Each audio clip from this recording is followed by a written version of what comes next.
ඉතින් මේ දායකත්වයේ දරනකොට අනිත් වෙනද නාමත් ඒ සඳහා සාදුසිතේ යුක්ත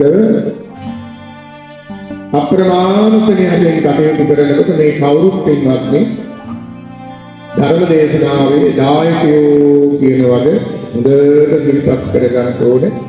දෙන්නේ තුන් දෙනෙක් 70ක් පූජා කළාට හතර පහ දෙනෙක්ගේ නම් කිව්වට ඒ අයගේ මේ පරිලෝකීය ගියාගේ නම් කිව්වට අපේ ඒ අභාවයට පත් වෙන හැම දිනාටම පිසිත වේවා සසර ගමන කෙලවර අමා මහ නිවනින් සැනසේවා කියන ප්‍රාර්ථනාව ඇති කර ගන්න. ඉතින් අද ලෝකෙම රටේ බෞද්ධ විහාරස්ථානවල වෙනදාටත් වඩා නොයෙකුත් පින්කම් දහම් සිද්ධ කරන දවසක් පින්වත්නි අධික වෙහෙසයි.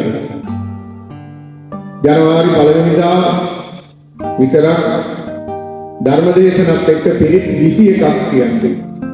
ජනවාරි 1 වෙනිදා උදේ 6:00ට පටන් ගත්ත පින්න හවස 3 වෙනකල් කිව්වේ පිරිත් ගන්න. ඊයේ රෑ පිරිත් දෙකක්. එක පිරිතක් පිරිවෙනේ අනිත් පිරිත අපේ ගමේ.